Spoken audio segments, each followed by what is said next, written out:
Hi, I'm Tristan Miller, and this is Positive and Negative, a podcast about the intersectionality between mental health and the arts. Today on the program, I speak with comedian and writer Stan Talouis about his experience with anxiety and depression. Here he is talking about the longevity of the therapeutic process.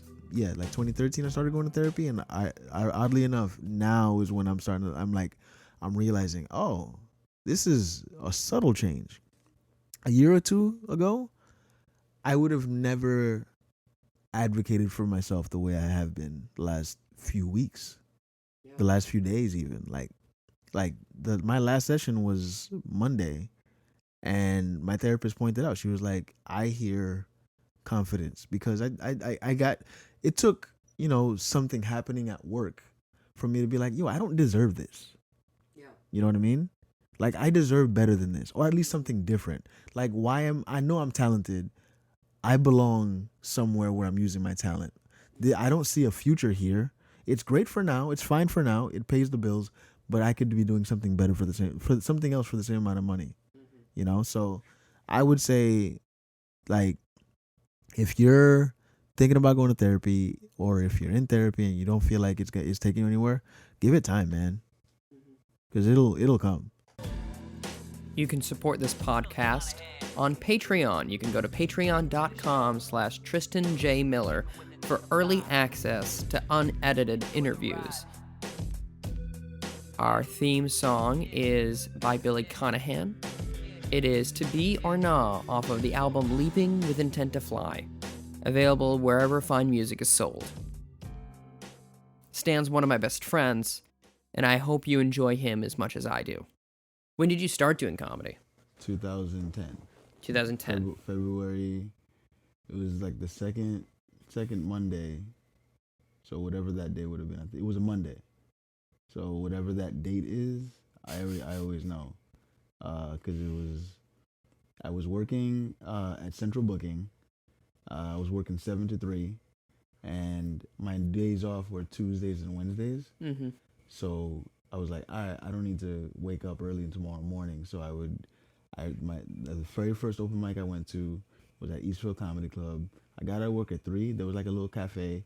I went and got lunch or whatever, like an early dinner, whatever that would be. And then Mid-meal? Yeah, a midday meal. I got 2 Long Island iced teas, because back then I couldn't get on stage without drinking. So I got real drunk, and then I walked over to Eastville Comedy Club. I think the mic was at either 5 or 6. Okay. And then I signed up, and then I didn't suck, and I was like, all right, here we go. So yeah, it's been like 11 years now. Okay. Well, when did you stop needing to drink before you went on stage? What's the story there? Probably. All right. So I did this show. I produced the show at Eastville, and so it would have been, because I took like 2 years off from between 2012 and 2014. And why? Because I was working overnight. Oh, okay. Yeah, I went back to work at Central Booking, and I was working nights this time. And like Central Booking, what is that? So that's where when you get arrested, that's where they take you. Oh, okay. So to put you on the books. Yeah. So like every borough has one. I worked in Manhattan twice. Basically, the Manhattan Criminal Courthouse is where I worked. But like the company I worked for was called the Criminal Justice Agency, right? And you would I don't know if they do, because bail reform and everything, but basically somebody gets arrested, there's a thing called ROR. It stands for release on recognizance, and the judge uses it sometimes as a recommendation. Okay. So they'll be like, the lawyers will be like, well, the court recommends ROR. So that basically means the court recommends that this person can go home without having to pay bail. Okay. And because the whole idea was money shouldn't be the reason you can't go home. You know what I mean? Yeah. So essentially, all the questions that we would ask, it was the same questions we asked everybody. It was like this. They called it an interview, but it was basically the same questions. Address, phone number, Who do you live with? Are you working full time or part time? Are you in school full time or part time? Are you in the military? Mm-hmm. Those are basically rudimentary questions. So the idea behind it is, if you have a home or someplace you live, whatever, you've been there for, X amount of time, you live with somebody, you have a working phone, you have a job, whether it's full time or part time, you're in school full time or part time, you have all these reasons that you need to come back for court, because like you're not gonna fuck up whatever you're doing. You're not gonna fuck up If you your have a job, you'll show up. You're right, responsible. you'll show up. Exactly. You just made a mistake. Exactly. So each question has there's it's on a point system. So like, if you have everything that qualifies, you get, I think, somewhere between 6 and 9 points or whatever it is. And then let's say you're homeless. Those people are less likely to be recommended for ROR because they have nothing to lose. What are they going to come back to court for? So those people, not always, but sometimes they get bail, which is unfortunate, but it is what it is, right? So I took 2 years off because I was working overnight, and I would do spots here and there, but like barely. Yeah. Maybe like once a month I'd have a spot. And then when I came back, like 2014, I got another job. So I started back up at New York Comedy Club. Started doing mics and like audition there and everything. So at that point, I'd watched a video of a show that I did at Eastville. Yeah. I was drunk and I was high. Oof. I was laughing before punchlines. My skin was blotchy. It was right around when I started losing weight, because I found I was a diabetic. Yeah. So I watched that video. I think it's on YouTube, actually. Somebody posted it. That I didn't, but yeah. And I was like, I don't want to look like that anymore. So I was like, all right, I'm gonna start doing sober sets. Great. And then like I realized the adrenaline of, like, even now still sometimes, like depending on the show, who's there. Yeah. Like the adrenaline gets me going more than the alcohol did, really. Absolutely. Yeah. I feel like it also makes you have a sharper focus. Yeah, for sure. Like when I started, I remember I did a show at Laugh Lounge back when it was still open, R.I.P. And back then I could not. I had to tell the jokes the same way, the same order, and if I fuck that up, I'm done. I'm toast. That happened to me twice. I did a show at Laugh Lounge where, like, halfway through my set, I was doing 7. Halfway through my set, I forgot what I was doing. I forgot my train of thought. Lost it. Ooh. So luckily at Laugh Lounge, there was a table right in front of me. These three women, they were eating fries or whatever. I grabbed a handful of fries off their plate. And this is how you know it was pre-fucking COVID and shit. Yeah. I mean, you did the other night that's eat true. pizza. I did eat pizza from at somebody. Tiny Cupboard. Yeah. Actually, that seems to be a trend, because I did that at Governor's as well. I just took a piece of steak off of somebody's plate. It was weird. I gotta stop doing that. So you were diabetic, you say? Yeah. So, I kind of just like the shock value. Like, me grabbing fries off of, like, and then I used that time to kind of like I was like, oh, okay, this is what I was saying. And it happened to me another time at my old college. It was after I graduated. It was this kind of competition thing, and like the winner got to go on the road or something. I forgot what it was, but so I was like, all right, it's my alma mater, I'll go. Yeah. Chris DiStefano was headlining. Oh, sure. And by then he and I were pretty cool. So, like, I got to kind of chop it up with him a little bit. Same thing happened. Halfway through my set, I was doing 7. Like, somewhere along the line, I was like, I don't remember what I was saying. And I'm not gonna say it's the reason I didn't win or whatever, but looking back, it didn't help. If you put me in that situation now, I'm like, I would have crushed it. Yeah. So the drinking before show, was that to calm your nerves? Yeah. Are you a nervous person, do you think? Yeah, I get it. It's like even now, like, depending on the show, like if I do a show and I'm fine, I'm pretty confident in my skills or whatever. But like if you told me, like the show I did at Foul Mouth, right? Had you told me that Emilio from New York Comedy Club was gonna be there, Oh, I sure. probably would have bombed. Or I would have been like, all right, let me get a beer and then whatever. And I Mm-hmm. did have a beer. Like, I can have a beer. Yeah, yeah, yeah. But, like, I used to get Sloppy. drunk. Yeah. Um, and, like, I just, So interesting. it comes from just wanting to be, like, even now, I get, it's not about nerves, really. I just want to do well in front of somebody that I respect. Mm-hmm. It really depends on who's there. Sure. But in life, are you nervous? Like on your Yeah. daily? Yeah. About what? Anything really. Like the other night, at your hour, Yeah. I was sitting there, and I was with Sammy. I was done as far as I had introduced you already, Yeah, yeah. so I was good. But she put her leg on her hand on my leg because my leg was just shaking. I just Yeah. do that because, like, I notice I bite my nails a lot, and then I'll think about it. Like, okay, I become self-aware. I'm like, oh, I'm biting my nails. What's going on? Why am I Yeah. biting my nails? And I'll think about, okay, maybe, like, I do it a lot at work. Like, if Okay. my boss is around, like, I'll notice that I'm biting my nails more. Interesting. Or like if I'm late to something, I'll start fucking with my hair. Little things like that. So I think I'm a generally nervous person.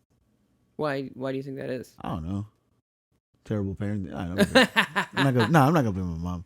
But no, I think I don't know. That's a good question because it's because I don't know that I have much to be nervous about, but it's just I'm just a tense person. Well, I would say you did go to like an all Catholics. That's probably what, yeah. You know, That might be it. I went to Catholic school. Yeah, I went to Catholic school. High school. Yeah, from first grade through high school, I went to a Catholic school, and for high school, it was And that was rough, right? Like fair amount of like posturing. Yeah. You had to prove yourself. Yeah, I played football. I mean, I was always the funny guy. I was always like, I never.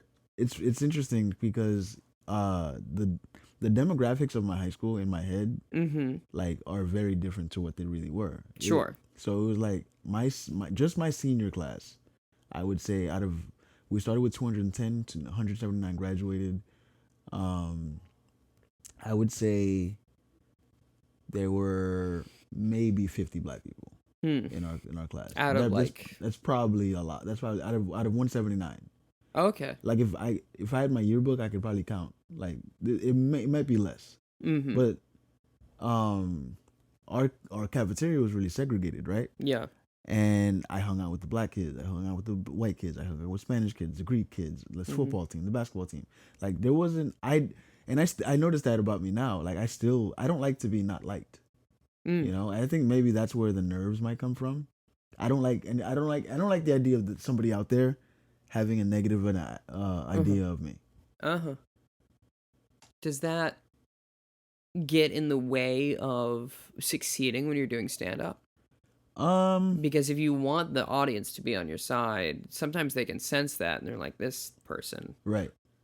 It might actually, now that if you bring it up, because like, I don't want to make you nervous next time you go up.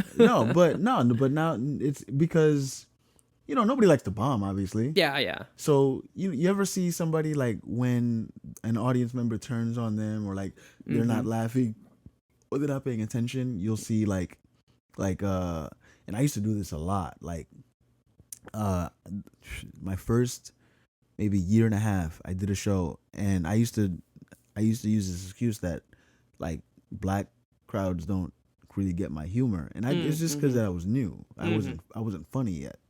But like I did a show in Jamaica, Queens, and my friend he's a DJ, G Money, we went to high school together. He put in a word for me to do this show, right? Yeah. And it was this guy, Omar Thompson. He goes by Omar the Comedian. He's still around. He was actually I think he might write for Michael Che's HBO show. I'm not sure, but he was on a few episodes, right? He was the host. It was his show, and he was. I'm not gonna say it was a big deal, but like he was around. Yeah, it was a fuss. He's a comic, and he's still a comic. I shouldn't say it was, but I wasn't good, and I knew at one point during the show I was like, oh, this isn't going well. Yeah. So I was like, I gotta do something I know works, and I did. I was like, first off, there was a guy right in front with an eye patch, right, and it was like, oh guys, look, it's a pirate, Yeah. and nobody laughed, and I was like, fuck, okay. And then I did this joke. It's not even I can't even.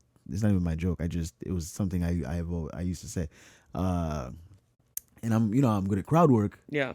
At the time, I wasn't yet, and I pointed to a woman right up front, and I said, what's the difference between peanut butter and jam? And she's like, what? And I was like, I can't peanut butter my dick in your butt. Mm-hmm. Silence. Yeah. And that wrecked me. Yeah. It was one of the few times I've ever gone up and not wanted to get back on stage. I was like, I need to get the fuck out of here. Like as soon as possible. You know? And how'd you weather that? I think I wasn't booked on anything for a while. I didn't do an open mic for like another week. So I was like, all right, I'm just like, and then after like a week and a half, I was like, okay, well, that happened. Yeah. And at that point, I put it in my head that I was like, oh, I can't do those shows. I can't do black shows. Mm-hmm. Which wasn't true. I just wasn't funny yet.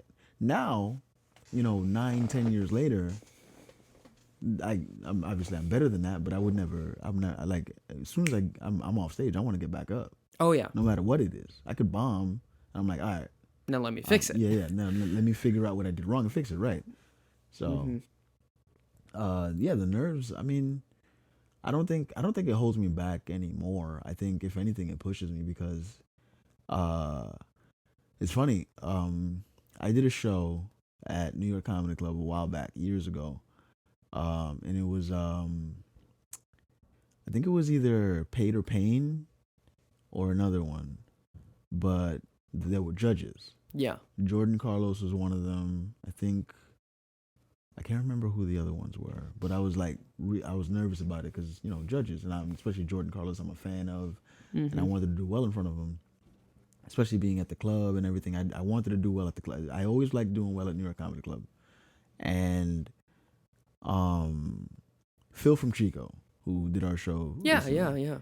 Like, he saw that I was visible. Like, my you could hear my heartbeat. Mm-hmm. You can't tell me that someone standing 5 feet away from me couldn't hear my heart. It was deafening. So he like walked up to me. He kind of tapped me in the chest. He's like, "You got this. Use that." He's like, I was like, he could. So I went up. I did my thing. I did my set, and it went well. Mm-hmm. So I think ever since then, I've always been like, okay, I'm nervous, but I'm gonna use it. I'm nervous. I'm gonna like, all right, let me use this. Let me make this the reason that I do well. Yeah, that makes sense. What about in your daily life? Does it get in the way? Yeah, like not just stand up. Like probably. I think it sort of gets in the way more in my regular life than in stand up because, same thing. I don't like to be not liked. Yeah. But like it does get in the way because I'm just like no. That's not who I like. It almost feels like I don't stand up for myself in times because I might do something and somebody might think that I'm a certain way, and I'm like, nah, I don't want that. Where do you think that comes from? Well, that's my mom. Oh yeah. Yeah, definitely. I don't know how. I'm not sure how yet, but it's definitely my mom. And your mom's, you're a second generation immigrant, right? Your mom is from Haiti. Yeah. Yeah. So do you think that's a cultural thing at all, or like? Yeah. I think like I had therapy the other night, and I'm still discovering things that like my mom has kind of instilled in me, whether on purpose or not. But like for instance, I have a weird sense of loyalty to jobs. Yeah. Like I stick around at jobs way longer than I should, whether I deserve to, whether I need to be there or not. Like I'm the kind of person where if I feel like I want to quit a job, I'm like, well, if I quit, who's gonna do my job? Who's gonna do it? And then it's a constant battle because in my head I'm like, well, who's gonna do the job? And then my other side of my head is like, if you die tomorrow, they're gonna find somebody else. Yeah. They'll if you die at work, they'll roll your body out of the way and get someone to like. I remember when I worked at Uber. I worked at Uber at the Green Light in Long Island City, right? I gotten fired because I was late all the time. Yeah. Fucking 7 train got in the way. But I was always late. And I remember like a week after, or like a few days after my last day, because they told me well in advance, which was kind of funny. So like maybe a few days after my last day, the chair that I normally sit in, they kind of like memorialized it. They put like a T-shirt there, and like they're like, nobody's sitting in this chair, and I'm like, oh, that's nice. And then I stopped hearing from people there. I'm just like, yeah, exactly. Yeah. This is exactly what I expected. Yeah. You know, once the novelty of me not being around, and the funny guy, you know, Stan was always, I could see it. Like, oh, I miss Stan. Stan was funny. Like, once that wears off, you know, whatever. You'll everybody can find someone to replace somebody else. It's fine. So, but my mom, because of, you know, she's an immigrant, and she's done like a lot of, you know, shitty jobs. Yeah. And, you know, she instilled that in me. You should be grateful for having work. And like, it's not just her, it's her generation. Like your parents probably a lot similar, where they're like, you know, you work at a job for 20, 25 years, you get your pension, and that's it. And that just doesn't exist anymore. You've talked pretty openly about like getting depressed before and being in slumps. Yeah. When did that first start happening? So I've always, not always, but like, I think I've noticed it. I started noticing it as I got into my 30s. Really? But yeah. But looking back, because of therapy, I've been able to, you know, really look back, and the first time I was probably depressed and didn't know, I was probably like 14. Cause like, and then I excused it away as like teen angst. Sure. Especially the music of the time. This is like the late 90s, early 2000s. Sure, yeah. And like, I wasn't like a lot of, like, I was pretty different, considering like, all right, a lot of my friends, I was very different from my friends, put it that way. Like, I wasn't just listening to hip hop, and I wasn't just listening to certain things, and I wasn't just watching certain, I was like very much an outlier. Like, I joke about like growing up watching anime and being the only one. And like, I'm sure a lot of my friends watch anime, we just couldn't talk about it. Nobody talked about it. So the first time I remember the first time I think I was depressed, I can't say I remember, because I don't know if I was depressed. I don't know if I knew I was depressed at the time. Yeah. But I was like maybe 14, 15 years old. I was listening to, it was right around Warped Tour, and Stained and Limp Bizkit it was a live version of Behind Blue Eyes. And I heard that song, and I got real sad. Real sad. And I just kind of like, whatever. And then, it's actually funny thinking about it now. Maybe like the summer before high school. So I just turned 14, maybe. I was watching, or maybe the summer before 8th grade. I was watching TV, and it's just whatever. And there was an episode. Remember Magilla Gorilla? Yeah. The Hanna-Barbera cartoon. Yeah. So,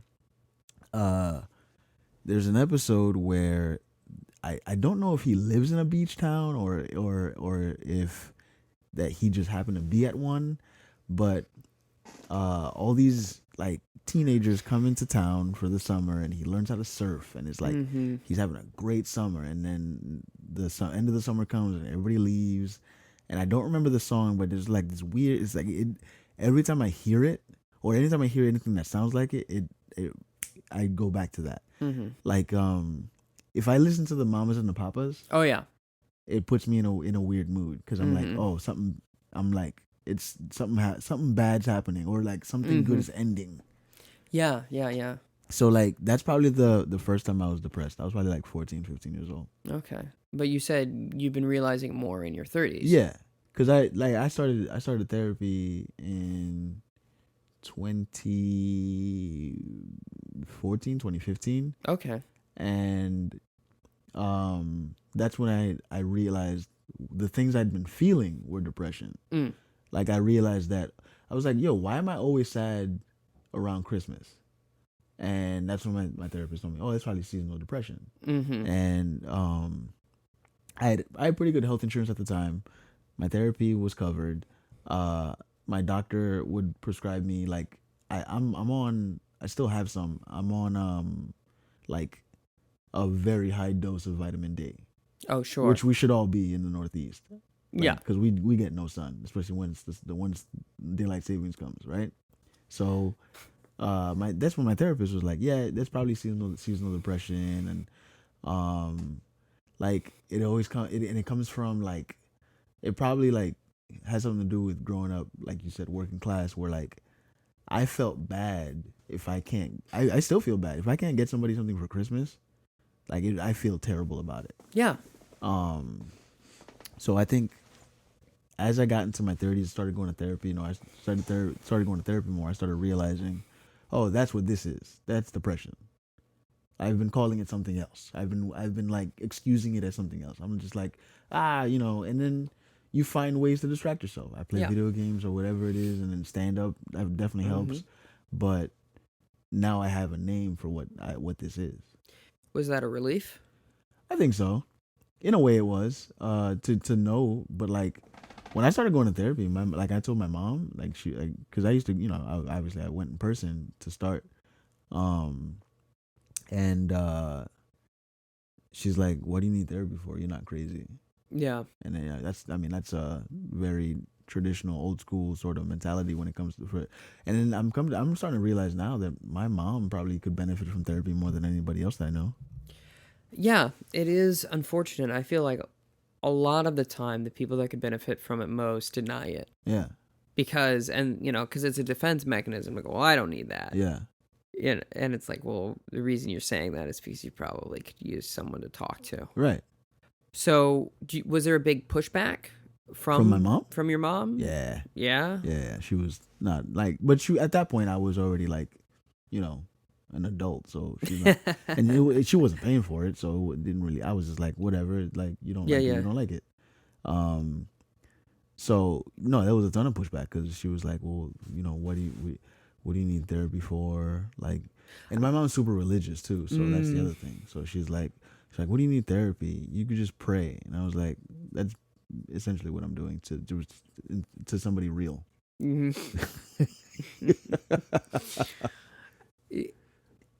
Did it make you feel disappointed in yourself? Did she go to therapy? Or what my mom says? Yeah. Did your mom did you consider quitting because of your mom? No. Oh, okay. No. I think there's also this interesting thing that like sometimes when a child goes to therapy or needs some sort of help, that a parent will project onto that child like, oh, you think I did a bad job. Yeah. I don't know if she felt that. My mom was pretty stubborn and like she's like I didn't fuck you up. That's on you. So, but she did raise you more or less by herself, right? Yeah, it's funny too. I'm finding out things more and more as I get older. So like, apparently this is what happened. Before I was born, my dad was like, I don't want no kids, and he bounced. Yeah. Classic. Right, and then he came back when I was 2. This is what people are telling me. I don't know how true it is, but he came back when I was 2. So all I know from what I remember was my dad was around. Then my dad left when I was 11. Right? Uh-huh. And this is that joke that I've been doing, like that I do sometimes, where it's like I was a Cub Scout and I ate trail mix one day and I threw up on my dad while he was taking a shit naked. And I asked my dad, I was like, is that why you left? He was like, nah, but it probably didn't help. So all I know is my dad was around, and now I'm finding out this other stuff, and like, I mean, there's more to. Like, I talked to my dad about it, and he was like, he grew up. My dad was very blunt. When he moved out, he told me your mom is just difficult to live with. And then I didn't understand that until I got older, and I was like, oh yeah, she is. She definitely is. Yeah, as far as like having 2 parents around now, not that my dad didn't help. My dad paid if I needed, money for school, tuition, clothes, whatever. My dad was always there. He just didn't want to physically be around. Right. It's funny too because my mom used to use that as a threat. My mom used to say, like, if I had bad grades, or if I got into a fight at school, whatever, she'd threaten me to go. She'd say, I'm gonna go send you to live with your dad. That's weird. Because when you're a kid and somebody uses like that as a threat, like you're like, oh well, that's why you're saying it like that. That's probably not good. I don't want that. Yeah. I know this. Mm-hmm. I don't know what that is. When in reality, I probably should have. Or I mean, I probably should have went to live with my dad. It probably would have been great. Yeah. I mean, I don't know. Like by the time she would do that, my dad had another son, and like I could have grown up with a little brother. Like I mean, not that I did. My cousins were young enough where it was like that, but still, it's like it's kind of shitty that my mom used my dad. Dude, I gotta talk to my therapist about this. No, like it's kind of shitty that my mom kind of used my dad as a threat, and I'm just like, I don't know if I would have turned out any differently. To be honest with you, maybe I probably would have been a little bit better off just because my dad's super supportive. I discovered my talent for writing because of my dad. Mm-hmm. You know, like, I mean, it was through fear in a way, but like, because one day I was in 3rd grade and I had a book report to do about JFK, right? I read a book about JFK. I had to read a book about how it was all rigged. Right? It was all an inside job, right? I wrote about the Zapruder film, actually. No, I'm kidding. Imagine that 3rd grade, you're writing about the Zapruder film, back and to the left. So my dad came home, it was a Friday. I had finished all my homework, right? And my dad never came home early. So it was like kind of surprising. He came home, he's like, "What are you doing?" I'm like, "Watching TV." He's like, "You have any homework to do?" I was like, "No." He's like, "You sure?" I was like, "Yeah, I'm sure." He's like, "You don't have anything to do?" I was like, "Well, I guess I have a book report." He's like, "All right, do that." I was like, "All right." So turned the TV off, did his book report, handed it in like 2 weeks early. Mm-hmm. I got an A+, and I was like, "Oh, okay, I think I'm good at this. Yeah. I think I'm pretty good at this." And then I started seeking out creative writing challenges in school. Like, like I figured I learned, I knew that I read at a higher level than I was in. I always read 2 or 3 grades above my reading level. Yeah. And my writing reflected that. Yeah. So once I figured out that I had talent for this, I was like, okay. Then that's why I early on I knew I wanted to become a journalism major. I wanted to be a media major because I was like, you know, if journalism hadn't died while I was in college, I probably would have been writing for the Daily News right now. But that was my goal. I was like, I'm gonna be a sports writer because I like sports. I like writing. I'm gonna do that. I got to high school. I wrote for the school paper, sports. I got to college. The first thing I did, I rose up the ranks pretty quickly in college as a writer.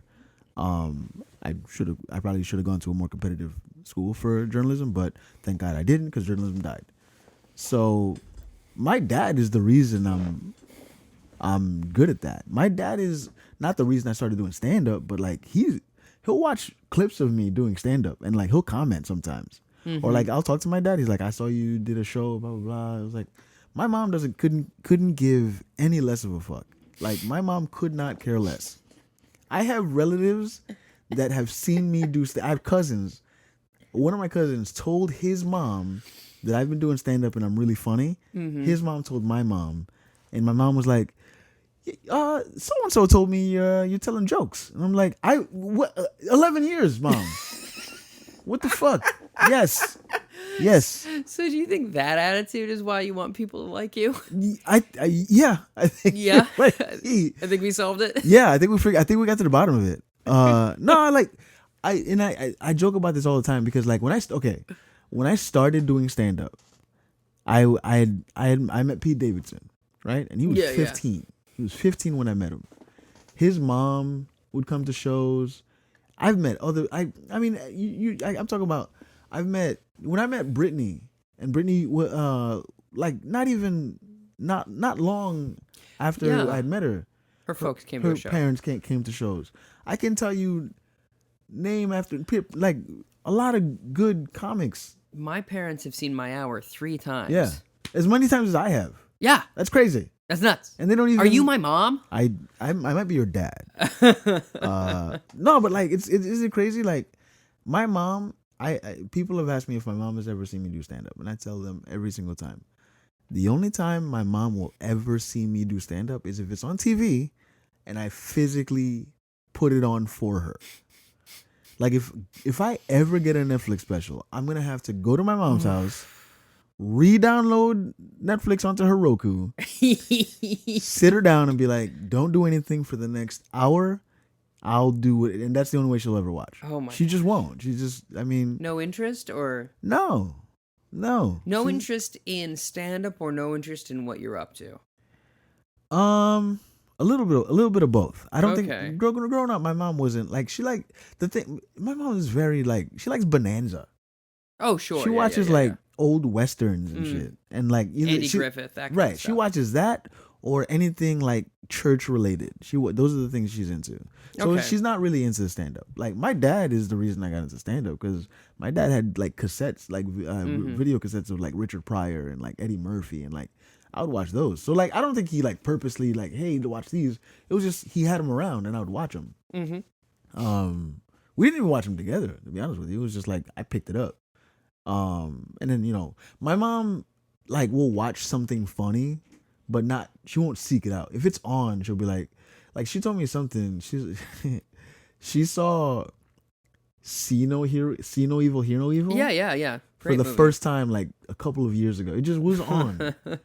And she's like, "Oh, this is really funny." And I was like, "That guy died." Like both these people are dead now, Mom. Like For where a have you minute. been? Yeah, where have you been? Like if you I'm still not sure what her sense of humor is really. Like we used to watch Nutty Professor together, but like she just laughed because she thought Eddie Murphy was funny. It wasn't like it was like things like that. So it's that she's not really into comedy like that, especially not stand up. Mm-hmm. She's also like my mom's question whenever I do a show. My mom's question is always, "Did they pay you?" Yeah. That's always it. Yeah. Do you consider yourself a writer first and a comic second, or because I used to. Yeah. I think I can do both. I do think I'm a better writer than comic. I can think of something funny. I can write something funny for someone else, but I can't necessarily do that funny thing. Sure. But in the same vein, I write for myself. So Yeah. I think I'm a good comic. I think I'm a better writer, but I don't know if I'm one or the other. Does the depression ever get in the way of performing and writing? Yeah. It hasn't in a while. Like so last winter I got fired. Yeah, I remember that. I was as depressed as I've ever been. I didn't there's time if I get real depressed, I won't shower, I won't go. I just stay. Like when I was living at my mom's place, there was it was right around when I got fired from Uber. And I think I'm starting to notice a trend. I get depressed when I get fired. I mean, that's understandable. It's Yeah. an ego blow. Right. And specifically if you're like, I want people to like me. Right. Being fired is the ultimate like, we Yeah, get the don't fuck- like yeah, you. we don't want you to do. We don't like you so much, we don't want you around. Right. Forget not paying you. We don't even want you here. We wouldn't let you volunteer. So there was I remember when I got fired from Uber, I was looking for a job and but I really wasn't. And Yeah. at the same time, I had gotten ghosted by this girl, and when I tell you I didn't do anything for 2 weeks, Mm-hmm. no mics, no, I didn't write nothing. I woke up, watched TV, ate, went back to sleep. And then your sleep schedule gets all weird because you're staying up till 4:00 in the morning. And then Oh, it's yeah. all that thing, right? And then last winter happened again. So I got fired the Monday between Christmas and New Year's, whatever that day was. I think it was the 28th. And I literally I went into the office. They told me I bypassed, they didn't even tell me to go to the so the elevator, as soon as I got to the front desk, the security guy was like, "They need to see you on the 3rd floor." As soon as I saw that, I was like, "Well, that's it." And I left my fucking iPhone charger. I couldn't even get that back, but it's fine. Not even like a clear out your desk kind of thing. So I just I went right back home, and I was living on Ditmars. I went right back home. I took my clothes off, crawled into bed. I didn't get out of bed till maybe the next day. Wow. And I was just I was inconsolable because it was a job I really enjoyed. I enjoyed the work. I enjoyed everybody I worked with. I really liked the company, and it wasn't hard. It was just I was fucking with jewelry all day. Mm-hmm. And I felt like I had a sense of responsibility, ownership of what I was doing. And as soon as I was fired, I was like, I'm never gonna get that again. That's the combination of be like a decent salary, could always make more, but Yeah. the combination of a decent salary, good work environment with people that I enjoy being around. Like a lot of the bits that in the time that I worked there, a lot of the bits that I did on stage were developed working there. Cause I had the freedom to be funny. Yeah. And it wasn't like it took away from my work. I was like, this is funny, and I would just say it like casually. And then if I got a laugh, I was like, all right, I gotta write that down. And it would turn into a bit. It would be something that I use on stage. So like once that was taken away from me, I was like, I was inconsolable. And it took a few weeks before I was like, okay, I should go to the gym. And the thing, luckily I had my therapist because I got real suicidal. So I see her once every couple weeks, once every 2 weeks. So she made me do group therapy online, and I did that for 4 months before I was like, all right, I think I'm good. Or at least I don't need this. I can see my regular therapist. So, in the depth of it though, that was it. I didn't do stand up, no open mics. I mean, granted, It was during the pandemic, but still, like we were doing stuff. Like there was people doing stuff. I could have gone to the park and done the park mics, and like I was like, nah, I don't want to do it. How'd you get out of it? I mean, my therapist helped. She was just like, talking to her, doing the group thing. My cousins helped. I think what scared me was being unemployed, especially after I had moved out, and I was like, I cannot. And it's sort of the reason I put myself in like not bad situations, but not ideal situations, because I didn't want to be on unemployment. I just, because of the way I grew up and like all that stuff, I'm like, I feel like a failure. Because growing up, that's the stereotype. Yeah. Like there's an old joke, I don't want to fuck it up, but it's like, how do you keep a black guy from applying for a job? Put the application in his boots. It was something stupid like that. It's like work boots. It's something along those lines. I don't remember what the joke was exactly, but I was like, there's always this stereotype of like, you don't want to be the black guy that's on unemployment or welfare, things like that. When those things are created to help you when you need them. Yeah. And I was talking to my dad initially, and he's like, listen, number one. What? Is that what he sounds like? A little bit. Listen, kid. He goes, listen, I have paid so much unemployment tax over my lifetime. If it makes you feel any better, you're taking my money, and I'm your dad, and I want you to help. Yeah. And then I thought about it. I was like, no, Dad, I've put in so much unemployment money. Yeah. It's my money, and I need it now. And we got there. We got there. No, it's true, man. Like, and I wish I had wish I had that mindset when I got fired, because I would have been like, all right, well, it's December 2020, and I'm gonna ride this out. Yep. And whatever it is, what it is. I've learned from that. What I've taken away from it is like, okay, I don't need to put up with anything I don't want to put up with. None of us do. Like, you asked me how I got out of it, and it was basically like, I was like, all right, well, I gotta find the job. I started going to the gym, on Steinway. I was like, I started, I bought like with the extra money that I was getting, I bought a bunch of equipment. I started streaming on Twitch. And then, I was like, all right, I'm going to start creating content. I'm like, this is what I'm going to do. And like, I spent 2 days watching YouTube videos, how to set up the Elgato and like all that stuff. And like, and then at that point I was like, well, I should probably find a different place to live because this isn't really sustainable. Then I got a job. I took the I interviewed so many times, and after a while, I got to like February and March, and I was like, okay, now I need to find something. I didn't, but I need to find something. I took the first offer that came, and it turned out it wasn't the best offer. But I took it because I thought I needed it, and because I took it, I wasn't making as much. So I went from living alone to moving in with roommates, and at 36, 37 years old, that wasn't ideal. Yeah. And I'm very impulsive in that way. Like my first apartment, they were the first apartment to offer me.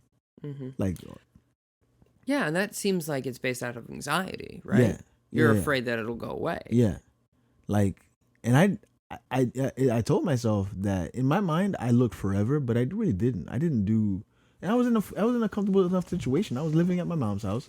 I had saved up a lot more money than I once I put my mind to something like that. I'm like, all right, yeah, I saved a lot more than I thought I could, and then I took the first offer. That the first place that offered me. Not that it was a bad situation, but it could have been better. It was a basement. Yep. But this is I'll be honest with you, much better basement than I had because I had no sunlight whatsoever. Oof. So, and that fit into my seasonal depression. Yeah. Same thing with the job. The first job offer I got after, I took it. Wasn't ideal. Then the next offer I got, it was better, but I could have done my due diligence and kept looking. And I'm not in a bad situation, but I could be in a better situation. So that impulsiveness does come from anxiety. Yeah. What would your biggest piece of advice to someone who is trying to be able to write and their depression is getting in the way? Don't force it. Don't force it? Don't force it. Just because I just started doing stuff that I like doing. Rather than sit there and be like, I need to write. I need to do better. I need to do this. Rather than do that, I was just like, nah, I'm just going to watch TV. Like I started watching stuff that I was like, I either forgot that I had seen or I hadn't seen before. I watched, I realized over quarantine when I was unemployed, I realized I had never seen Life is Beautiful, the Roberto Benigni movie, because I was like, why was it such a big deal that Roberto Benigni won an Oscar or whatever the movie won an Oscar? I was like, oh, I've never seen it, and I was like, oh, it's on HBO Max. So one day I just watched it, and I was like, oh, this is great. It didn't get me going creatively or anything like that, but I would say just don't force it. Just do what you're gonna do, and eventually you'll get out of it on your own. I think. To get out of that funk, you have to you have to go out and do stuff. Yeah. You don't even have to go out. You just have to do stuff. Watch a movie that you've never seen before. Read a book you've never read before. Like over quarantine, I rewatched The Wire and I started reading a book. It was basically the oral history of The Wire, and because that was like, all right, cool. As soon as I finished The Wire, I started listening to a Wire podcast, and then I was like, all right, what's the next thing? I'm like halfway through season 4 of Sopranos now, and then I was really excited because many seasons of Newark came out, and that because I started doing that, I started thinking about just different shit, and that didn't necessarily translate to anything on stage, but it was just something to do. Yeah, it's like electroshock therapy for your intellect. Like you get a new jolt of something. Yeah. Or even what is it? Dopamine? Yeah. Like when you're enjoying something, it's like, oh shit, this is dope. I'm enjoying this, and then it brings you out of that depression. I was very, very depressed. Like, last January, man, like anything, I would just start crying. Just like, it was, and I was like, any little thing. And what didn't help also was like, I feel like my purpose is helping people. Like if somebody comes to me with a problem and I couldn't, at that point I couldn't help myself, let alone somebody else. And that hurt. So like all these like after a while, man, I was just like, all right. Ironically, I kind of broke out of it in the spring. Like once the winter like started, like I was like, all right. Winters are tough. Yeah. Well, I have everything I need. Okay. Do you want to say anything else? Yeah, man, just like I said, like I think going to therapy is kind of like it's weird. Like when I started going to therapy, I think I didn't have a plan. I started going to therapy because a friend from college, her friend was doing free consultations, and she just wanted to kind of like, you know, get her feet wet at the practice she was at, and I've been with them ever since, even with a new therapist at the same practice. And I went into it because I was like, you know, you need clients, sure, maybe I'll do a free consultation. That first consultation, man, the floodgates opened, and I think early on I expected to figure out this like insane thing about myself, and I was like, I knew things that I wanted to find out, and I'd already been doing stand up, so I was like, I want to talk about my grandfather so I can discover new material. I want to find the funny in the trauma that happened to me. And along the way, I was like, well, what am I really getting out of this other than talking to somebody once a week or once every 2 weeks? And oddly enough, I started, like I said, in 2013. Yeah, like 2013, I started going to therapy, and I oddly enough, now is when I'm realizing, oh, this is a subtle change. A year or two ago, I would have never advocated for myself the way I have been the last few weeks. Yeah. The last few days even. My last session was Monday, and my therapist pointed out, she was like, I hear confidence, because I got, it took, something happening at work for me to be like, yo, I don't deserve this. Yeah. You know what I mean? Like I deserve better than this, or at least something different. Like I know I'm talented. I belong somewhere where I'm using my talent. I don't see a future here. It's great for now. It's fine for now. It pays the bills, but I could be doing something better for something else for the same amount of money.